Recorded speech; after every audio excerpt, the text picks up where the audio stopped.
सतलोक में रहता है, और वहां जब तक नहीं जालेगा बेटा, ये जन्म मृत्यु सदा बना रहेगा। अब बच्चा बोला जी एक बार वो आपका सतलोक दिखा दोगे हमने? कहाँ ही बोले बेटा, क्योंकि उस परमात्मा ने गवाह बनाने थे अपने। उसी से मैं उसे कहा कि ले प्रथम मंत्र ले मेरा, उसको प्रथम मंत्र दिया, शिष्य बनाया और सचखंड में ले गए। ब्रह्मा विष्णु महेश के लोक दिखाए, नरक और स्वर्ग दिखाया, पूरा ब्रह्मांड दिखाया, 21 ब्रह्मांड काल के दिखाए, वहां काल दिखाया। सतलोक उस 21वें ब्रह्मांड में तपस्या के पास अलग से बैठा था, और 1,00,000 प्राणी तपस्या पर भून रहा था ये काल, वो दिखाया। फिर परब्रह्म के 7 संग ब्रह्मांड दिखाए, और फिर सतलोक में लेकर गए। कबीर परमेश्वर जी और गरीबदास जी की आत्मा सचखंड में सतलोक में पहुंचे। वहां एक बहुत बड़ा सफेद गुम्बद है, बहुत बड़ा सफेद मंदिर आकार का एक महल है। उसके सेंटर में परमात्मा पूर्ण ब्रह्म एक बहुत लंबे चौड़े सिंहासन पर विराजमान है। सफेद सिंहासन, सफेद ही वहां का सारी वस्तु। और कब उस पूर्ण परमात्मा सत्य पुरुष के एक रोमकूप में करोड़ सूर्य करोड़ चंद्रमा मिला दे, इतनी रोशनी उनकी, उससे भी अधिक। इतना तेज है उस परमेश्वर का, उसके शरीर का। तो नीचे से वही परमात्मा डबल रोल कर रहा था। नीचे से जो जिंदा महात्मा के रूप में परमेश्वर आए थे कबीर जी, वो वहां जाकर के उस महल में प्रवेश करके साथ में गरीबदास जी की आत्मा को साथ लेकर के वहां गए। और स्वयं कबीर जी ने वहां एक चंवर रखा था। चंवर होता है सफेद सफेद बालों का, आदर सत्कार से अपने गुरु जी पर या ग्रंथों पर सत्कार से हिलाते हैं उनको, चंवर डुराना बोलते हैं, डुराते हैं। तो कबीर जी ने, परमेश्वर ने जिंदा महात्मा के रूप में जो कबीर परमेश्वर गए थे नीचे से, उसने उठाकर चंवर और अपने ही दूसरे स्वरूप सत्य पुरुष के ऊपर चंवर करना शुरू किया। अब गरीबदास जी ने सोचा भाई बाबा जी तो इसका नौकर है, और ये बैठा भगवान, ये है वो सत्यपूर्ण परमात्मा, तख्त पर बैठा है। इतने में क्या हुआ कि वो सिंहासन पर बैठे भगवान खड़े हुए, और जिंदा जो नीचे से जिंदा महात्मा के रूप में गए थे पर वो सिंहासन पर विराजमान हो गए। और वो तेजोमय शरीर वाला परमात्मा जिंदा महात्मा वाले शरीर के ऊपर चंवर करने लगे, ऐसे सेवा करने लगे। अब गरीबदास जी सोच ही रहे थे भाई इस बाबा जी पर भगवान चंवर कराई, बाबा जी भी कसूताए है। तो इतने में क्या हुआ कि वो तेजोमय शरीर जिंदा वाले शरीर में प्रवेश कर गया। अकेले कबीर भगवान जो जिंदा महात्मा के रूप में आए थे, वही और ऑल कंट्रोलर की सीट पर विराजमान हो गए, अकेले रह गए। सब ब्रह्मांडों के संचालक रूप में वहां विराजमान है, और वो चंवर अपने आप हिल रहा है, बगैर किसी के हिलाए अपने आप हिल रहा है, चंवर हो रही, सेवा हो रही है। तब गरीबदास जी ने कहा रयू बाबा जी के तो भगवान ने पड़ा था भाई। तब परमेश्वर ने कहा कि प्यारी आत्मा, ये तुम्हारा निज स्थान है, वो काल का भयंकर लोक है, वहां कोई जीव सुखी नहीं, सबकी मृत्यु होगी, चाहे कोई राष्ट्रपति, चाहे पूरी पृथ्वी का राजा है, बेटा वहां जीव सुखी नहीं है। अब वहां देखा कि तुम्हारे ये स्थान थे, तुम यहां से गए हो, ये क्षेत्र देख लो खाली पड़े हैं, ये मकान तुम्हारे, इतने सुंदर महल, यहाँ के ब्रह्मा विष्णु महेश के नहीं हो सकते जो तुम्हारे वहां पर महल आज खाली पड़े हैं। तब गरीबदास जी ने कहा बाबा जी मैंने वापस मत भेजो, यहीं रख लो मुझे, मैं नहीं जाता उस गंदे लोक में। होए होए 10-20 वर्ष 50 वर्ष पाछे फिर मरना वहां पर, वहां कोई नहीं रहा, दादे रहे ना पड़दादे रहे, वर्तमान में छोटी उम्र के मर जाते हैं। तो परमात्मा बोले भाई ऐसे नहीं रख सकते। कबीर जी बोले बेटा तुम सब इच्छा से वहां गए थे, और तुम वहां जाकर के ऋणी हो गए हो काल के। अब मैं तुम्हें मंत्र दूंगा सतनाम,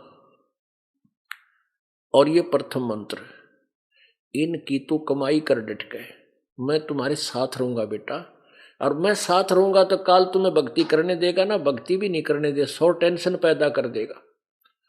तुम मेरी मर्यादा में रहना, मेरे नियम भंग मत करना, तुम्हारे ऊपर कोई आपत्ति नहीं आने दूंगा बेटा, जा तू वापस, और मेरे ज्ञान का ढंडोरा पीट, सबको बता के भगवान कोई और है, ये यहाँ के भगवान है, ये नासवान है, ये तुम्हें पूर्ण मोक्ष नहीं दे सकते। अब उधर तो गरीबदास जी ऊपर सैर सपट्टे कर रहे हैं, और पीछे से क्या हुआ कि वो पाली जो थे, वो जो ग्वाले थे वो आए 2-3 घंटे के बाद, कितना दूर दूर ले गए पशुओं को। उन्होंने देखा वो गरीबदास कहाँ है, उठ आया नहीं अपने डांगर घेरन खातर। वहां टर्न लगाते हैं पाली कि 1 घंटा तेरा इस साइड में, तेरा 1 घंटा इस साइड में, तो पशुओं को की रखवाली करेगा। जब गरीबदास जी की टर्न आई तो उसकी खोज हुई कि लाओ उसको, कहाँ सो गया। देखा तो वो तो ऐसे बैठे हैं शरीर उनका, और महात्मा वहां पर थे नहीं। आवाज लगाई रे गरीबू, ओ गरीबा, गरीबा कहा करते थे, उठ ले भाई, आजा आजा बच्चा, आजा तेरी टर्न आ गई, तू अब खेतों अब रखवाली कर। अब वह गरीबा होता है, बोला है, तो शरीर था वहां पर। एक न आके पाड़ी ने पकड़ के ला दिया, ने बोला भगत जी खड़ा हो, चल तेरा नंबर आ गया। नो करते हो गिर गया, देखा तू तो मरा पड़ा है, मर गया। पाली बुला लिए, बाजाओ रे बाजाओ। अब क्या था कि गरीबदास जी के पिताजी करोथा गांव के रहने वाले थे, जहां इस दास का आश्रम है जो सरकार ने ग्रहण कर रखा है, उसी गांव के रहने वाले थे। और वो उनकी ससुराल थी, यानी गरीबदास जी के मामा जी थे वहां छुडानी में, और उनका कोई मामा नहीं था, नाना जी का संतान नहीं, यानी पुत्र नहीं था, बेटी बेटी थी, और जमीन बहुत घनी थी। तो गरीबदास जी के पिताजी वहां छुडानी में ही रहा करते थे। तो गरीबदास जी वहां लड़की का लड़का था, छोरी का छोरा बोला करें, अपने नानके के रहा करते थे वहीं। आज उनके गरीबदास जी के वंशज वहां 80-90 सैकड़ों घर हो गए हैं। उसमें केवल 30-40 घर थे उस छुडानी में, और गरीबदास जी लड़की का लड़का था। तो सभी ने चिंता हुई, भाई लड़की का एकला लड़का, और पहले भी कोई नाना जी के यानी पिताजी के लड़की का भाई नहीं था, और यो मर गया, अकेला पुत्र की मृत्यु होगी, हाहाकार मच गई। गांव में पता चला, माता पिता बेहोश हो गए पुत्र की मृत्यु सुनकर। कारण बताया कि एक बाबा जी आया था, उसने कंवारी गाय का दूध काटने निकाला अपने जादू जंत्र से, हमने तो पिया को ने, इस बालक ने पी लिया, इस कारण से वो बालक मर गया। अब पुण्यात्माओं सब जगह पूरे गांव में सन्नाटा छा गया। गांव के लोग वहां खेत में पहुंचे जो 2-2.5 किलोमीटर था। कहने का भाव वहां से फिर बच्चे के शव को घर लाए, घर से फिर इकट्ठे होकर सवा करने के लिए चले, अंतिम संस्कार करने के लिए चले, वहां चिता पर लेटा दिया। तभी परमेश्वर कबीर जी ने वो आत्मा वापस गरीबदास जी की शरीर में भेज दी, और उसी समय वो बालक उठ खड़ा हुआ। उठ खड़ा हुआ तो फिर वो क्या बोल रहा है, जो ऊपर देखा था, जो ज्ञान, जो ऊपर की सारी सृष्टि देखी थी, उसी के विषय में वो लोकोक्तियों के माध्यम से, दोहों के माध्यम से, क्योंकि कबीर परमेश्वर जी ने गरीबदास जी की आत्मा में, उस कंप्यूटर में अपना वो तत्व ज्ञान फीड कर दिया, और उसके फीड होते ही गरीबदास जब वापस आए शरीर में, तो वही ज्ञान बोलने लगे। पर पटन वह परलोक है, जहां अदली सतगुर सारे, भक्ति हेत से उतरे वो पाया हम दीदारे। ऐसे बोलने लगे, अलल पंख अनुरागे है, सुन मंडल रथीर, दास गरीब उधारिया मोए सतगुरु मिले कबीर। अब ये बाणी बोले और कोई बात नहीं कहे, जो आंखों देखा था भगवान का वो सारा हाल वो वाणियों के द्वारा बोल रहे हैं। अब गांव वालों ने, घर वालों ने सोचा कि छोरा, लड़की का लड़का पागल हो गया, मेंटल हो गया, पता नहीं क्या क्या बोल रहा है ये। पर सभी ने शुक्र मनाया, है भगवान शुक्र है तेरा, ये जीवित हो गया, या बेटी इस बौड़ा बेटा सही, इसके सारा अपना जीवन पास कर लेगी। सबने ऐसा संतोष किया।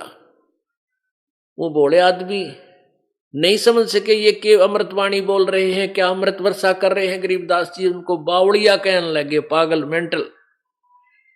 क्योंकि गरीबदास जी जिसके पास भी बैठे भगवान की चर्चा शुरू कर देते थे, आंखों देखा हाल सुनाया करते थे, दोहों के माध्यम से, शब्दों के माध्यम से।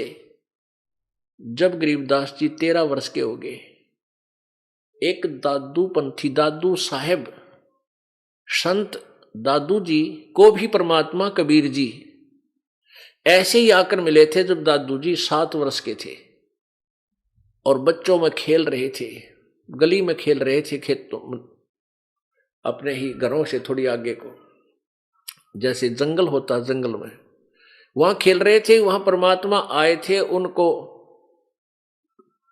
सचखंड लेकर गए थे गरीबदास जी की तरह। उनका शरीर छूटा नहीं था, लेकिन अचेत हो गए थे। 3 दिन और 3 रात दादू साहेब जी अचेत रहे थे, बेहोश रहे थे, और ऊपर की सारी सृष्टि रचना और सब कुछ बताकर वापस छोड़ दिए थे। तीसरे दिन वो होश में आए थे। उसके बाद दादू जी का भी यही हाल था। और दादू साहब ने अपनी अमृतवाणी में कहा है कि जिन मोह को निज नाम दिया, सोए सतगुर हमार, दादू दूसरा कोई नहीं, यो कबीर सृजनहार। तो उन दादू जी के अनुयायी एक गोपाल दास नाम के लाला जी घर त्याग के बैरागी यानी संत बने हुए थे, और दादू पंथ के अनुयायी थे। वाणी के बारे में वो बहुत कुछ जानते थे। वो छुडानी गांव में आ गए, लाल कपड़े पहन रखे, तो साधु वेश में जब आए तो आम आदमी सत्कार करता था। जिसने ऐसा साधु जैसा बाणा का पैर रखा, उसकी हम सत्कार बहुत कराया करते थे, उसको संत मानते थे। तो वो वहां एक भगत के पास आता था, उनका सेवक था। वहां आकर रुका तो 10-5 आसपास के व्यक्ति भी नमस्कार करने आए। तो एक व्यक्ति ने कहा कि महाराज जी, हमारे एक लड़की का लड़का पागल हो गया, और 3 वर्ष हो गए, मेंटल हो रहा है, पता नहीं के बोल रहा है, आप बांटे जा है, कितना उखड़ा होगा, कुछ भी गाने लग जाता है। सारा कारण बताया कि ऐसे ऐसे एक संत आया था, उसने कुंवारी गाय का दूध काट दिया, अपने जादू जंतर रोज लड़के ने पी लिया। उसके बाद ये तो मर गया था, फिर पता नहीं भगवान ने क्यों कर दया करी, जीवित हो गया। उसके बाद पता नहीं के बांडा है, अपा बोला है, पागल हो रहा है। और संतों की विद्या ने संत ही काट सकते, संतों के जंतर मंत्र को संत ही ठीक कर सकते हैं। आप दया करो वो बालक ठीक हो जा। तो गोपाल दास जी ने कहा कि लाओ बुला के। शिवलाल नाम था उनके नाना जी का, गरीबदास जी के नाना जी का। उनसे कहा कि चौधरी साहब ऐसे ऐसे एक बाबा जी आ रहा है, और वो नो कहे छोरे मैं ठीक कर दूंगा, इस बालक को मैं स्वस्थ कर दूंगा, आ जाओ इसको ले आओ एक बार। तो 5-4 और उनके वहां के और उसके पास पहुंच गए। तो वहां कम से कम 20-30-50 व्यक्ति इकट्ठे हो गए। गोपाल दास 60 साल के आदमी व्यक्ति, और गरीबदास 13 साल के बालक। वो 60 वर्षीय गोपाल दास कहता है, 65 वर्षीय कहने लगे, बच्चा वो कौन था जिसने तेरी ये दुर्गति करती है। गरीबदास जी बोले, वो परमात्मा थे, मेरी दुर्गति नहीं, मेरी तो सदगति कर दी उसने। हम सुल्तानी नानक तारे दादू को उपदेश दिया, जात जुलाहा भेद न पाया, वो काशी में कबीर हुआ। फिर लागे वो अमृतवाणी बोलन परमात्मा की, आंखों देखा हाल। तब गोपाल दास कहने लगा, रे गांव वाले हो, यू पागल को ना, पागल तो भाई तुम हो। ये तो अमृत वर्षा कर रहा है भगवान की, वो अमृतवाणी बोल रहा है। यदि इसको लिपिबद्ध कर लिया जाए तो ना जाने कितने जीवों का उद्धार होगा इससे। अब वो 60-65 साल का बूढ़ा बुजुर्ग महात्मा संत को आवे था और सुनकर अमृतवाणी उस परमेश्वर की गरीबदास जी के मुखारविंद से हाथ जोड़ कर नो बोला, महाराज जी ये अमृतवाणी मुझे लिखवा दो, आप मुझे, इसका बहुत उपकार होगा कलयुग में ऐसी अमृतवाणी लिखी जाएगी तो। अब गरीबदास जी ना बोले और चल पड़े आगे आगे। 13 वर्ष के बालक और पीछे पीछे 60 साल का बाबा जी जिसने सब प्रणाम करे थे। काफी दूर दूर तक चले गए। जब गरीबदास जी बोले कि पूरी लिखे तो लिखवाऊं, कहते 4 शब्द लिख कर भाग जा तू। ने बोला जी पूरी लिखूंगा, मुझे कोई काम नहीं, घर से बाल बच्चे छोड़कर मैं साधु हो चुका हूं और ये उपकार मेरे से हो जाएगा, मेरा कल्याण होगा। तो गरीबदास जी का ऐसे ही एक बेरी का बाग था, बेरी, और उसमें एक जंडी का पेड़ था, जंटी का, उसका नीचे बैठ जाते सुबह और शाम तक परमात्मा की वाणी आंखों देखा हाल गरीबदास जी बोलते थे, श्लोकों के माध्यम से, दोहों के माध्यम से, लोकोक्तियों के माध्यम से, शब्दों के माध्यम से, और गोपाल दास जी लिखा करते थे। वो सदग्रंथ, वो आंखों देखा हाल, आंखों देखा परमात्मा के साक्षात किया हुआ जो वर्णन संत गरीबदास जी ने अपने सदग्रंथ अपनी वाणी में, अमृतवाणी में लिखवा रखा, जो लिपिबद्ध किया और अब उसको प्रिंट करवाया गया है। जैसे अखंड पाठ चल रहा है भगवान की वाणी का, और ये दास उसी से आपको पढ़कर सुनाता है और वेदों से मिलाता है, गीता और भागवत से आपको उसी वाणी को मिलाते हैं जो 100% सत्य है। वो लिखी गई। उसमें क्या बताया है, जब गरीबदास जी की आत्मा को लेकर परमात्मा धर्मराज के दरबार में पहुंचे। धर्मराज कौन है? जो यहां का सबका अकाउंट रखता है, पुण्य और पाप का। और वो ब्रह्मा विष्णु महेश जब उसके दरबार में जाते हैं तो धर्मराज कुर्सी नहीं छोड़ता, चीफ जस्टिस है यहां का वो। जैसे भारतवर्ष का सुप्रीम कोर्ट का चीफ जस्टिस, मंत्री वहां जाओ कोर्ट में स्वाभाविक, या कोई प्रधानमंत्री जावे, वो अपनी सीट छोड़कर खड़ा नहीं होगा।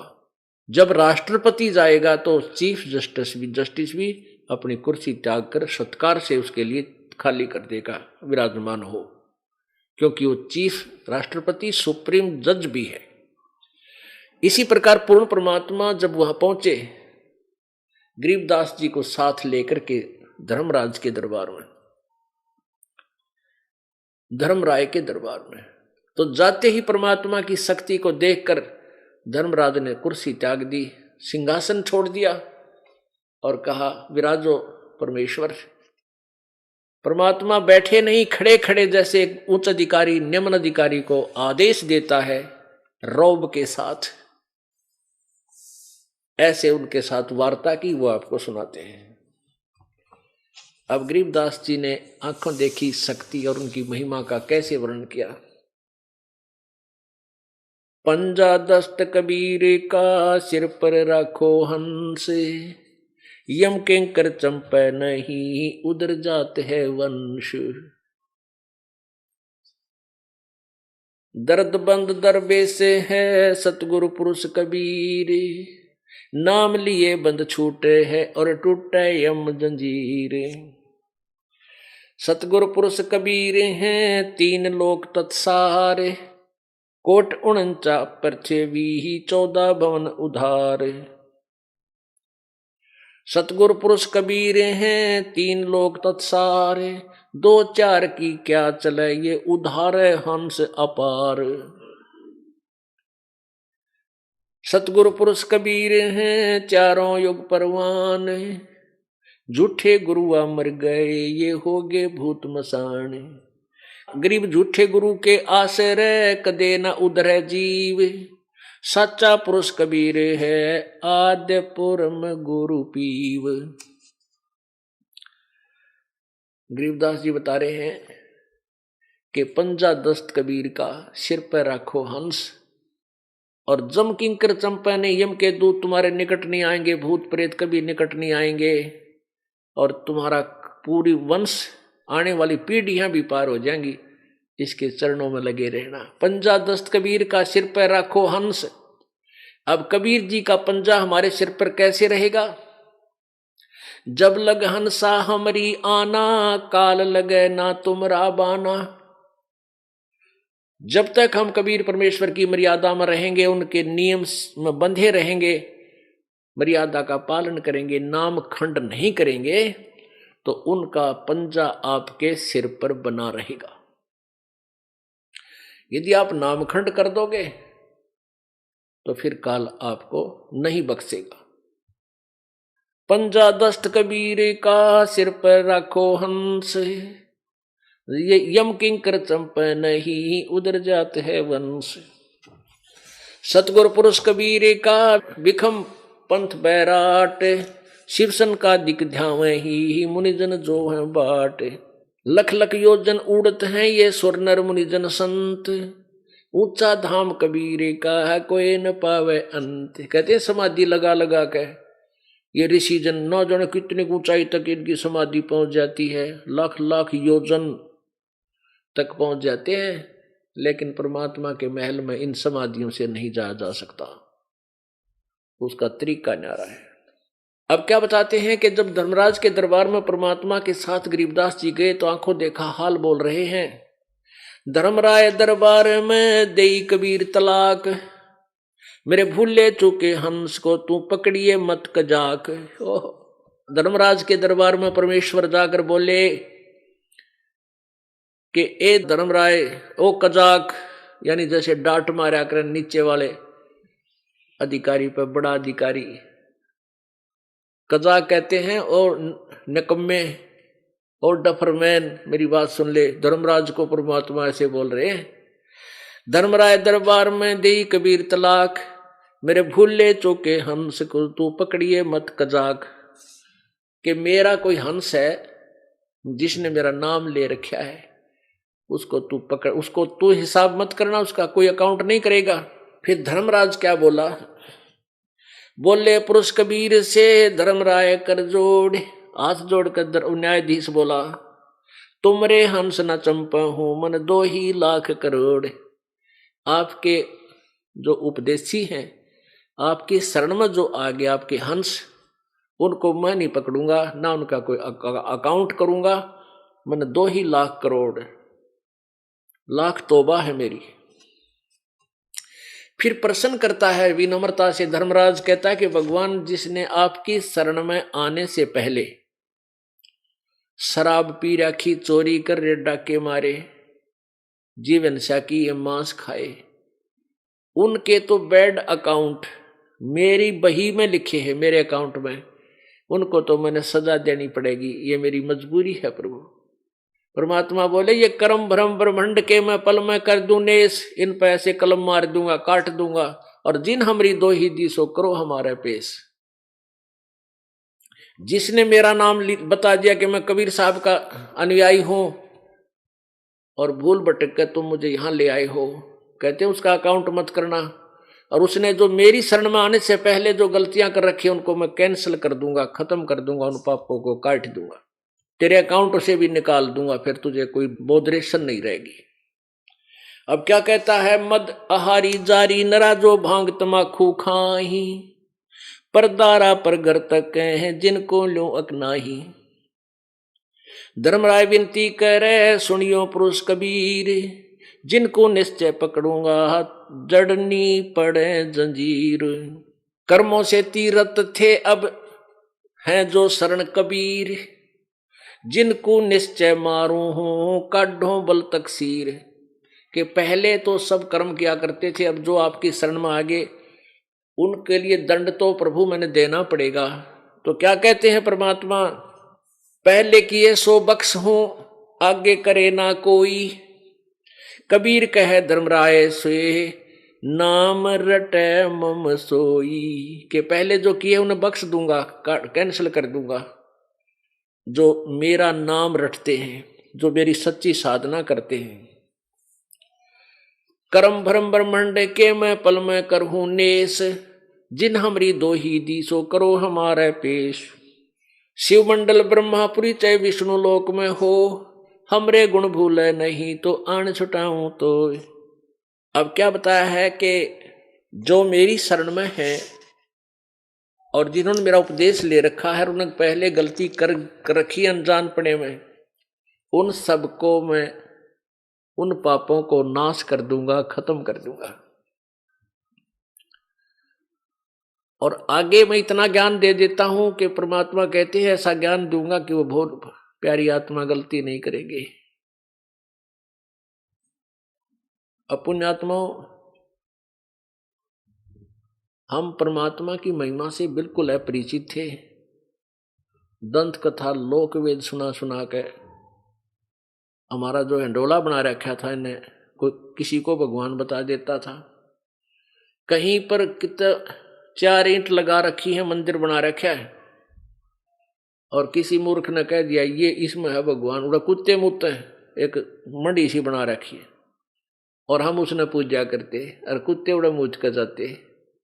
तेरा गजब है। किसी ने किताब बता दिया नैना देवी में, उड़ा नैना देवी में 2500 आदमी मर गए, इसमें बागा दौड़ी में। बतावा कित गई थी वह नैना देवी, जब नाश कर दिया। गए थे कल्याण करवाए सर्वानाश, एक एक परिवार के 3-3 आदमी मर गए वहां पर। तो पुण्यात्माओं, हम घने दुखी हो गए। हम दुखी हो गए भगवान से दूर होकर के, परमात्मा को ना पहचान कर, इन अज्ञानी ऋषियों और गुरुओं को हमने पूर्ण संत मानकर। अब उनसे पीछा छुटवाओ और परमात्मा की शरण में आओ, अपना कल्याण करवाओ। बोलो सतगुरुदेव। परम पिता परमात्मा सारी सृष्टि के रचनहार कुल मालिक कबीर परमेश्वर है। ये वही परमात्मा है जो बनारस में, काशी में, भारतवर्ष की पवित्र भूमि पर सन 1398 संवत 1455 ज्येष्ठ सुदी पूर्णमासी को बनारस के अंदर लहरतारा तालाब में विकसित कमल के फूल के ऊपर नवजात शिशु का रूप धारण किया सतलोक से आकर। ये वो परमात्मा है, इन्होंने किसी मां से जन्म नहीं लिया था। ये वो पूर्ण परमात्मा है, जब सह शरीर आए थे सह शरीर चले गए थे मगर स्थान से। पुण्यात्माओं, परमात्मा की प्राप्ति, मोक्ष कोई ज्यादा कठिन काम नहीं है। सबसे कठिन काम है ये निर्णय करना कि परमात्मा कौन है, उसके पाने की विधि कौन सी है, और पूर्ण संत प्राप्ति, ये 3 चीज कठिन है।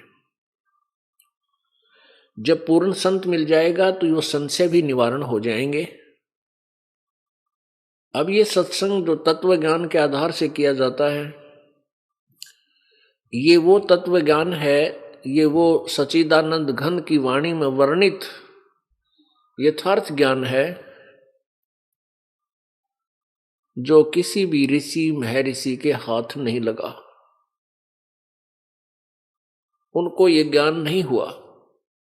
केवल कुछ एक पुण्यात्माओं को परमेश्वर स्वयं आकर के सतलोक से आकर के मिले, जैसा कि उसका विधान है। परमात्मा स्वयं ही आते हैं, अपने तत्व ज्ञान को ठीक ठीक वो स्वयं ही प्रचार करते हैं। परमात्मा की परिभाषा अर्थात अपनी जानकारी वो स्वयं ही आकर के बताते हैं, क्योंकि काल भगवान ने सब मिथ्या ज्ञान, लोक वेद पूरे मानव समाज में प्रवेश कर रखा होता है। उसी पूर्ण परमात्मा ने आज से लगभग 600 वर्ष पूर्व यही तत्व ज्ञान सच्चिदानंद घन की वाणी में, अपनी कबीर वाणी में लिखवाया हुआ था। उच्चारित किया था, बोला था, जो धर्मदास जी साहेब ने उसको लिपिबद्ध किया था। और वो ज्ञान आज सभी सदग्रंथों से भी मेल खाता है। अब इस तत्व ज्ञान के आधार से निर्णय किया जाएगा कि परमात्मा कौन है, कुल का मालिक कौन है, और उसके पाने की विधि क्या है। ये स्पष्ट हो जाने के बाद फिर परमात्मा का पाना कठिन नहीं, क्योंकि परमात्मा की भक्ति बहुत ही साधारण है, जिसको प्रत्येक वर्ग कर सकता है। गरीब से गरीब कर सकता है, बीमार कर सकता है, रोगी और स्वस्थ सभी भगवान को प्राप्ति कर सकते हैं। लंगड़े लूले जो भी हैं वो परमात्मा प्राप्ति कर सकते हैं। ये निर्णय होते ही कि परमात्मा ये है, कबीर देव है, कबीर भगवान, और यही पूजा के योग्य है, इसके पाने का ये मंत्र है, और पूर्ण संत से ही मंत्र प्राप्त करके भक्ति की जाती है। ये तीनों चीज मिलने के बाद, स्पष्ट हो जाने के उपरांत, चलते फिरते, बैठ के, लेट के, सफर में, यात्रा में आप उस नाम का जाप करते रहिए। और गुरु मर्यादा में चलिए, जो भी धर्म क्रियाएं बताई हैं वो करते रहिए। सभी ने प्रमाण दिया है कि राम नाम रटते रहो जब तक घट में प्राण, कभू तो दीन दयाल के भनक पड़ेगी कान। ये तो सूक्ष्म वेद कबीर परमेश्वर के द्वारा दिया गया ज्ञान में लिखा है कि परमात्मा की प्राप्ति का जो मंत्र है वो राम का नाम है। उस राम नाम को अंतिम श्वास तक जाप करते रहिए, और कभी तो परमात्मा की कृपा होगी, आपको सीने से लगाकर अपनी प्यारी आत्मा अपने बच्चे को सतलोक ले जाएगा। इसी का प्रमाण पवित्र गीता जी अध्याय नंबर 8 के श्लोक 13 में कहा है। गीता ज्ञान दाता कहता है, ब्रह्म की मेरी साधना का ओम इति एक अक्षरम, ब्रह्म व्यवहारन माम अनुसमरन, यह प्रयाति तजम देहम सयाति परमाम गतिम। अब स्पष्ट क्या है कि मेरा एक ओम नाम है मुझ ब्रह्म का, माम ब्रह्म, उच्चारण करके सिमरण करने का, और जो अंतिम श्वास तक, मृत्यु समय तक, शरीर छोड़ते समय तक इसी का नाम जाप करता हुआ शरीर त्याग जाता, तो मेरे वाली गति को प्राप्त होता है, परम गति को प्राप्त होता है। गीता जी अध्याय नंबर 8 के श्लोक 5 और 7 में गीता ज्ञानदाता ये ब्रह्म श्री कृष्ण जी में प्रवेश करके बोल रहा है। ये कहता है कि मेरी साधना कर, मुझे ही प्राप्त होगा। युद्ध भी कर और सिमरण भी कर। अब इससे सिद्ध है कि ये सब क्रियाएं काम करते करते, अपना जैसा भी जिसका कर्म है उस कर्म को करते करते परमात्मा की प्राप्ति करनी है, नाम जाप से होगी। अब युद्ध से कठिन काम कोई नहीं होता। और कहता युद्ध भी कर, मेरा सिमरण भी कर, यानी अपना काम भी करो और मंत्र का जाप भी करते रहो। फिर गीता जी अध्याय नंबर 8 के ही श्लोक नंबर 8, 9 और 10 में उस पूर्ण परमात्मा की भक्ति बताई है कि जो उसकी भक्ति करता है, उस पूर्ण परमात्मा सच्चिदानंद घन, उस देव पुरुष की जो साधना करता है पूर्ण परमात्मा की, उस भक्ति की कमाई से उसको प्राप्त होता है। और उस परमात्मा की साधना करने का कौन सा मंत्र है? गीता जी अध्याय नंबर 17 के श्लोक 23 में ओम तत्सत इति निर्देश ब्रह्मण त्रिविध समर्थ है। उस ब्रह्मण माने सच्चिदानंद घन परमात्मा यानी पूर्ण परमात्मा की भक्ति का केवल 3 मंत्र के जाप का सिमरण करने का आदेश है, निर्देश है, और वो 3 विधि से किया जाता है। ओम तत्सत, ओम ब्रह्म का जाप है, ये तत् और सत ये सांकेतिक है। ओम तत्सत कोई जाप नहीं है। तत् और सत ये सांकेतिक है। इनको तत्वदर्शी संत बताएगा। गीता जी अध्याय नंबर 4 के श्लोक 34 में कहा है कि उस तत्व ज्ञान को, जिसमें बहुत प्रकार के धार्मिक अनुष्ठानों का विवरण है, यथार्थ भक्ति की विधि है, उसको तू तत्वदर्शी संतों के पास जाकर समझ, उनको दंडवत प्रणाम करने से, कपट छोड़कर प्रश्न करने से वो तत्वदर्शी संत तुझे उस तत्व ज्ञान का, परमात्म तत्व की जानकारी देंगे, तत्व ज्ञान सुनाएंगे। तो ओम तत्सत को केवल तत्वदर्शी संत ही स्पष्ट कर सकता है। ओम तत्सत कोड वर्ड है। तो कहने का भाव यह है कि जो भी साधना करनी है नाम का जाप करने के करनी है। जैसे यजुर्वेद अध्याय नंबर 40 के श्लोक नंबर 15 मंत्र नंबर 15 में कहा है कि ओम कर्तु समर, किलवे समर और कर्तुम समर। ओम नाम का जाप काम करते करते सिमरण करो, विशेष कसक के साथ सिमरण करो और अपना मूल कर्तव्य जानकर, मनुष्य जीवन का मूल कर्तव्य है परमात्मा की भक्ति, ये जानकर उसका सिमरण करो। तो इन पवित्र सदग्रंथों ने सिद्ध कर दिया कि परमात्मा के पाने का केवल एक जाप मंत्र है। ब्रह्म तक का ओम जाप है। इससे अतिरिक्त जो कोई अन्य मंत्र जाप करते हैं, जैसे ओम नमः शिवाय, ओम वासुदेव भगवते नमः, ओम एवं नमः, ये इस तरह के जो मंत्र हैं ये कोई जाप के नहीं है। कोई भी सदग्रंथ प्रमाण नहीं देता इनका। तो ब्रह्म का जाप है ओम, और परब्रह्म का जाप है तत्। तत् मंत्र वो और है जो ये दास बताएगा। ओम और तत् मंत्र मिलकर 2 अक्षर का ये सतनाम बन जाता है। जिन भक्तात्माओं को ये सतनाम प्राप्त है वो समझ रहे हैं। और तीसरा मंत्र जो है वो सत, ये सांकेतिक है, ये सार नाम भी कहलाता है। ये पूर्ण परमात्मा का है। इन तीनों मंत्रों का जाप करना है और तीनों मंत्रों का सिमरण जो है 3 विधि से होता है। तीर विधि 3 प्रकार से ऐसे परमात्मा पाया जाएगा। ये बहुत आसान है। आप यहां से बस में बैठते हो, अपने कार्य तक जाते हो, घर से अपने कार्यालय तक या किसी अपने दुकान की तरफ के तक, या कोई अन्य कार्य से रिश्तेदारी में जाना होता है, तो उसमें अपना मंत्र करते हुए जाइए, किसी से बात भी ना कीजिए, क्योंकि यात्री से कितनी बात कर सकता है आदमी। 2 मिनट कहाँ से आया, यानी साथ बैठा है तो इतना पूछ सकते हैं कहाँ जाएगा, कहाँ से आए हो, बस। उसके बाद फिर अपना परमात्मा की भक्ति सिमरण शुरू कर दीजिए। ये ऐसा सिमरण है दूसरे को ये भी नहीं पता ये मंत्र कर रहा है या वैसे स्वाभाविक बैठा है।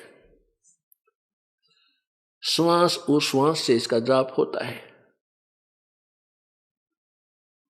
इसी प्रकार कोई किसान है तो अपने खेत में काम भी करे, जैसे हाली बीज धुन और पंथी से बतरावे। अब जैसे हाली खेत जोत रहा होता है किसान, या तो कुछ गाने गाता रहेगा साथ के साथ, क्या को रागनी याद कर लेगा या करता रहेगा सारा दिन, या कुछ सोचता रहेगा, उसके स्थान पर अपनी भक्ति करता रहे। मजदूर है अपने, उसने क्या करना है, कस्सी का कार्य है या सिर पर टोकरी रख के चल पड़ा, वहां डाल के आनी है, वहां से वहां तक 2 सिमरण करे, आते समय फेर करे। तो ऐसे अपने इस रूटीन को बना के रखे। नाम उठत नाम बैठत नाम सोवत जागवे, नाम खाते नाम पीते नाम से ती लागवे। इस प्रकार भगवान मिलेगा। अब ये फैसला किया जा रहा है, अब ये सत्संग जो चल रहा है इसमें ये आपको बताया जा रहा है कि कुल का मालिक कौन है और वो कैसा है और किसने देखा है। जैसा कल के सत्संग में आपको सदग्रंथों से प्रमाणित किया गया था, आपके समक्ष रूबरू कराए थे कि सभी पवित्र सदग्रंथ प्रमाण दे रहे हैं कि परमात्मा सशरीर है, मनुष्य सदृश्य है, साकार है और वो ऊपर सतलोक में रहता है और वहां से चलकर आता है, अपनी प्यारी आत्माओं को, अपने श्रेष्ठ भक्तों को मिलता है आकर के, दृढ़ भक्तों को, और उनको तत्व ज्ञान से परिचित कराता है। ये तो वेद बता रहे हैं उस परमात्मा की लीला कि वो परमात्मा वो भगवान होता है जो ऐसी लीला करता है। और परमेश्वर ने स्वयं कहा था कबीर जी ने कि वेद मेरा भेद है, मैं ना वेदन के माही, और जौन वेद से मैं मिलूं वो वेद जानते नहीं। वेद, ये चारों वेद, ऋग्वेद, यजुर्वेद, अथर्ववेद और सामवेद, ये चारों वेद परमात्मा कबीर जी की महिमा से परिपूर्ण है, उस पूर्ण परमात्मा की महिमा से परिपूर्ण है। लेकिन इन चारों वेदों में परमात्मा कबीर भगवान पूर्ण परमात्मा के पाने की विधि नहीं है। इसलिए परमात्मा कबीर जी अपनी वाणी में कहते हैं कि ये चारों वेद मेरा ही भेद बता रहे हैं, पर मैं मिलो वेदन से नाही, मैं इन चारों वेदों में वर्णित विधि से मैं प्राप्त नहीं हो सकता।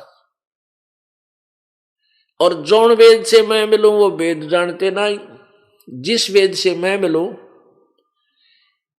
यानी सूक्ष्म वेद से परमात्मा कबीर जी के पाने की विधि उसमें लिखी है, तो वो चारों वेदों में नहीं है, वो ये वेद जानते ना।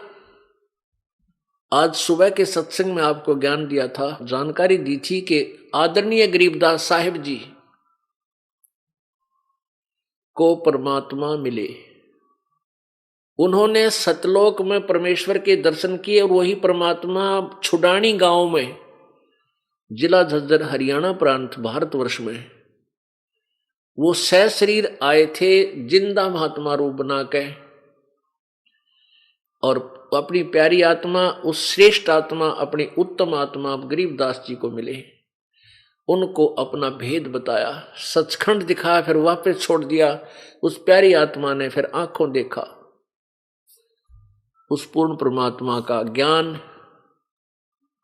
अपनी एफिडेविट में, अपनी अमृत वाणी में, अपने अनुभव की वाणी में लिखा हुआ है।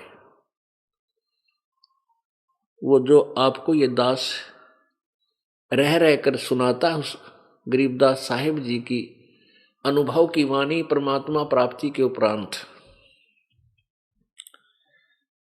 तो परमात्मा कौन है, कैसा है, कैसे मिलता है, ये सारी विधि सब विस्तार से विवरण संत गरीबदास जी ने अपनी वाणी में लिखा है। अब आपके समक्ष एक गवाह आदरणीय संत गरीबदास जी महाराज हो गए कि कबीर इज गॉड, कबीर भगवान है और यही कुल का मालिक है, ये पूर्ण परमात्मा है। तो आदरणीय गरीबदास साहिब जी ने अपनी वाणी में क्या बताया है, अनंत कोट ब्रह्मांडे का एक रति नहीं भारे, सतगुरु पुरुष कबीरे हैं ये कुल के सिरजनहारे। अनंत कोटि ब्रह्मांड का वो ही रचने वाला है, और उसके ऊपर उनका इतना भी भार नहीं है कि अपने वचन से, अपनी शब्द की शक्ति से इन सबको घुमा रखा है। सब चक्कर काट रहे हैं उस परमात्मा के एक वचन से, कैसे चलो तुम, ये अपने आप चल रहे हैं। अब आपके समक्ष दूसरे गवाह, वो प्यारी आत्मा जिनको परमात्मा प्राप्त हुआ, वो बताते हैं। आदरणीय दादू साहेब जी, दादू साहेब जी जब 7 वर्ष के थे, 7-8 वर्ष के बालक थे, बच्चों में खेल रहे थे, वहां एक बूढ़ा बाबा बनकर यानी जिंदा महात्मा के रूप में परमात्मा प्रकट हुए। उनको तत्व ज्ञान से परिचित कराया और उस आत्मा को लेकर परमात्मा ऊपर सचखंड में गए, सतलोक दिखाया। उधर से दादू साहेब जी का शरीर अचेत हो गया, बेहोश हो गए, लेकिन मृत्यु नहीं हुई। आत्मा ऊपर चली गई, शरीर को जीवित रखा प्रभु ने। 3 दिन और 3 रात तक बेसुध पड़े रहे और जैसे सौपन देखते हैं ऊपर सतलोक सचखंड सब कुछ दिखाकर तीसरे दिन वापस छोड़ दिया। उसके बाद उस दादू साहेब जी ने, आदरणीय दादू साहेब जी ने परमेश्वर कबीर जी की कलम तोड़ महिमा गाई है। जिन मोको निज नाम दिया सोए सतगुरु हमारे, दादू दूसरा कोई नहीं ये कबीर सिरजनहारे। कहते हैं दादू साहब कह रहे हैं कि जिन मोको निज नाम दिया,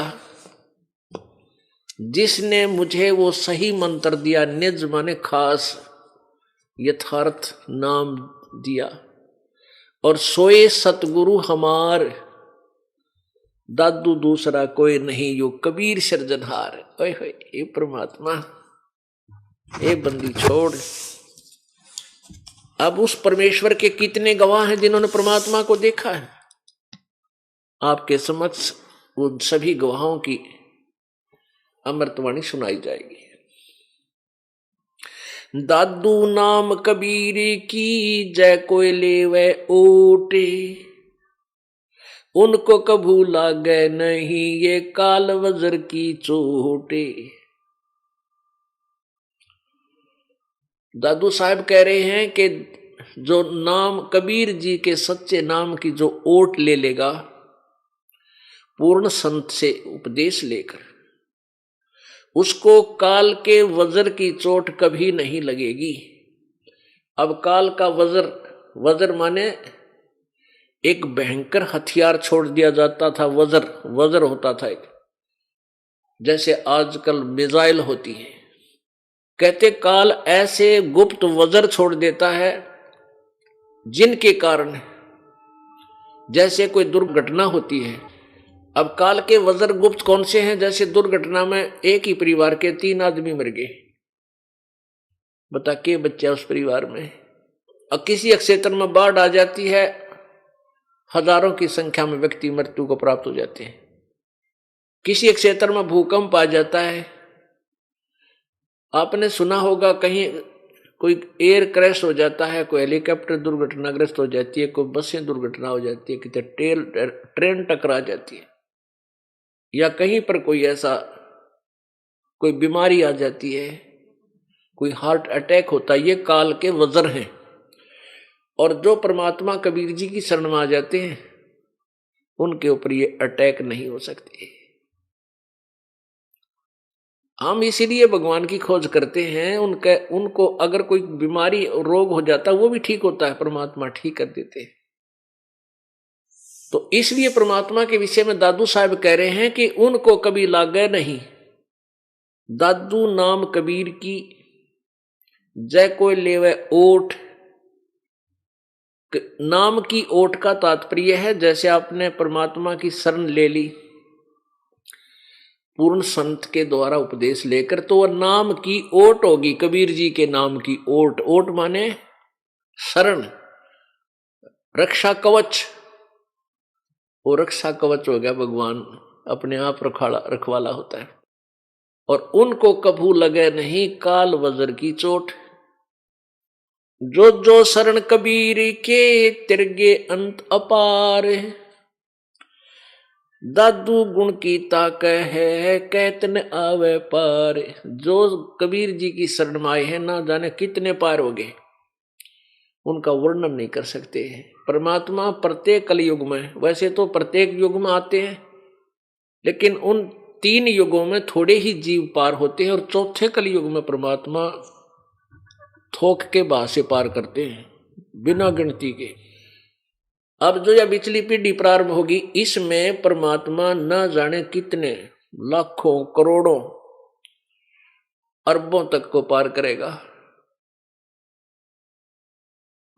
और ये सुअवसर इसी युग में, कलयुग में और इस पिछली पीढ़ी में होता है।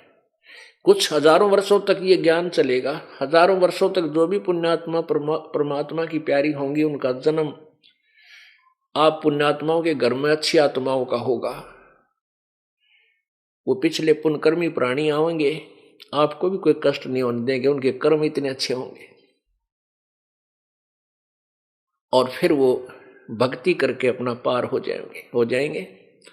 हजारों वर्षों के बाद फिर नास्तिकता फिर पनपेगी, लोग दुष्ट हो जाएंगे। अब देख रहे हो कितनी गिरावट आ गई है समाज में, भक्त मनुष्य समाज में जुल्म हुआ पड़ा गति। और अब इस ज्ञान से एक बार फिर सेट होएगा, भगवान से डरने वाली अच्छी आत्मा ऊपर आवेंगी, उभरेंगी, और निकम्मी आत्मा भी अच्छी हो जाएंगी इस ज्ञान को सुनकर। कोई किसी को दुखी नहीं करेगा, कोई लूटे खसोटे नहीं गा। उनको पता लग जाएगा किसके लिए कर रहा हूं, और करूंगा तो फिर पाप भी मुझे भोगने पड़ेंगे। किसी का कोड लग रहा है, किसी की आंख फूट गई, किसी का कैंसर हो गया, किसी की जीभ कट गई, किसी का हाथ कटा पड़ा है। ये पाप कर्मों के परिणाम है। फिर जब को ये पता हो जाएगा कि ये जैसे जो हमें आपदाएं आती हैं, ये हमारे पाप कर्मों से आती है, फिर कोई बुरा नहीं कर सकता। अनजानपने में हाथ जला रहे हैं हम, अनजानपने में नंगे तार को, बिजली के तार को जिसमें करंट होता है उसको भी छू लेता है बालक, और मृत्यु को प्राप्त हो जाता है। और जब वो बड़ा होता है, समझदार होता है, उसको ज्ञान होता है कि इसमें भयंकर बिजली है, नंगे तार को आप भी हाथ नहीं लगाता और दूसरों को भी नहीं लगाने देता, दूर से आवाज लगाता कि इसके निकट ना जाना, इसमें बिजली है, मर जाओगे। तो पुण्यात्माओं, ये जो पाप अज्ञानता में कर रहे हैं, कोई मिलावट करता है, कोई चोरी कर रहा है, कोई लेकर नहीं देता, कोई झूठ बोल रहा है, कोई रिश्वत लेता है, ऐसे ऐसे जुल्म कर रहे हैं, कोई दहेज मांगता है, परेशान करता है किसी दूसरे को। और जो जिसके अधीन है, जैसे पत्नी अधीन है पति कर, वो अपनी पत्नी को तंग करता है तो पाप का भागी होता है। ऐसे ही जो जिसके अधीन है, वो तगड़ा आदमी नीचे वालों को परेशान करता है, उसको बहुत बुरा हाल होता है। तो फिर हमें डर लगेगा कि आत्मा परमात्मा की है, और इनको हम दुखी करेंगे तो प्रभु हमसे नाराज हो जाएगा, क्योंकि उसके बालक हैं ये उस धनी के बच्चे हैं। धनी के बच्चों को कोई तंग करता है तो उसकी फिर शात आया करे, उसकी खूब पिटाई करता है वो, तो फिर हमें डर लगेगा, फिर हम गलती नहीं करेंगे। तो ऐसे हम परमात्मा के इस ज्ञान को समझकर एक मानव बनेंगे। अब हम मानव नहीं रहे। कहते कुब्द कांसड़ी चढ़गी चित पे तू होया मनुष्य से नागरे, सूझे नहीं सजन सुख सागर बिना प्रेम बैराग रे।